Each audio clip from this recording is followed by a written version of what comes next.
Sir इकडे सामने आता बोलते हैं जिस तरीके से उनको बांध के लाया जा रहा है भारत में, ये सारी रिपोर्ट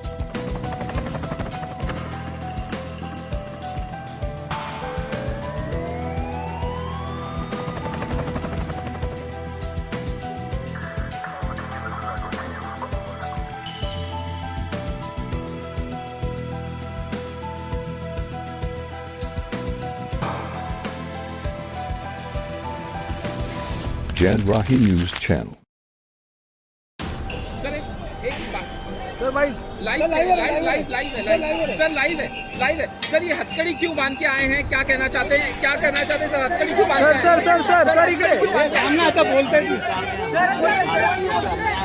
जिस तरीके से उनको बांध के लाया जा रहा है भारत में, ये सारी रिपोर्ट कोई भारत में सुरक्षित नहीं अमेरिका के खिलाफ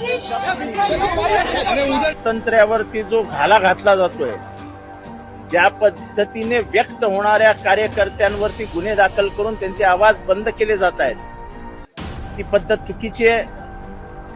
आमचा संविधानिक अधिकार आहे, आम्हाला व्यक्त होता आलंच पाहिजे. Right to expression, right to speech, हे सगळे आमचे मूलभूत अधिकार आहेत आणि ते मूलभूत अधिकार हे शाबित राहिले पाहिजेत म्हणून या बेड्या आहेत.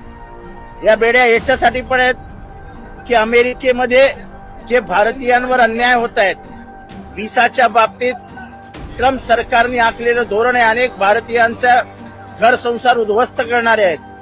ज्या पद्धतीने भारतीयांना एका विमानात 2 विमानात कोंबून भारतात पाठवलं, म्हणजे पायात साखळदंड, हातात हतकड्या,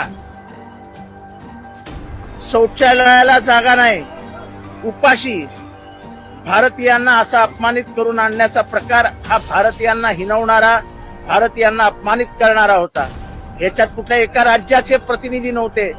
आपल्या महाराष्ट्रातले अनेक जण ह्या पेचात अडकलेत. पोरं अमेरिकेत राहतील, आईबाप मुंबईत महाराष्ट्रात येतील, आईबाप तिथे राहतील तर पोरं भारतात येतील. अशा पद्धतीने अमेरिकेत जाऊन मोठं होण्याचं स्वप्न बघणाऱ्या मराठी माणसांची स्वप्न आता उद्ध्वस्त होताना दिसत आहेत.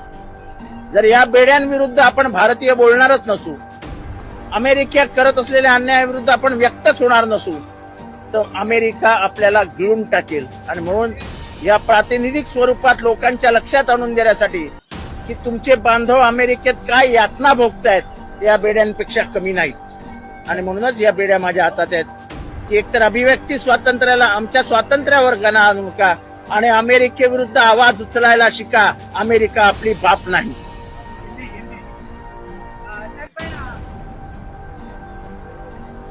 कुठे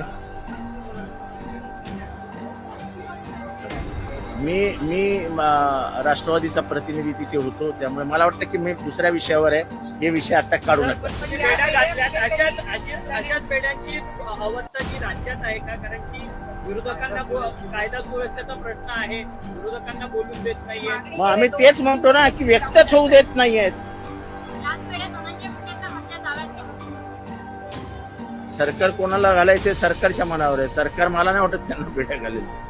आणि त्यांनी खून केलेला नाही हे मी आधीपासून सांगतोय. पण जसं वल्लभभाई पटेलांनी सांगितलं की गांधी हत्या नथुरामने केली, पण विचार कोणाचे होते हा प्रश्न त्यांनी विचारला होता. तसं हत्या करण्याचा आरोप आता सिद्ध झालाय. वाल्मिक कराडच आरोपी आहे, तोच सूत्रधार आहे. आम्ही पहिल्या दिवशी बोंबलून सांगत होतो, सरकार ऐकायला तयार नव्हती. आता सीआयडीने सगळं समोर आणलं. पण तो माझा खास माणूस आहे असं कोण म्हणालं होतं? मग नैतिकता आहे की नाही? तुमचा खास माणूस जर एवढा क्रूर, निर्दयी, पाषाण हृदयी असेल तर मग करायचं काय?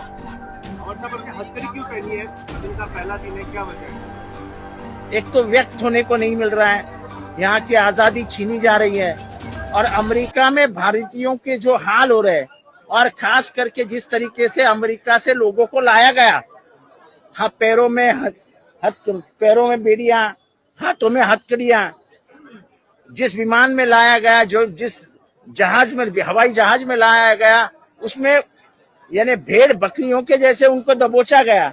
मानवीय स्वतंत्रता की इतनी अवहेलना कभी नहीं हुई थी भारत में.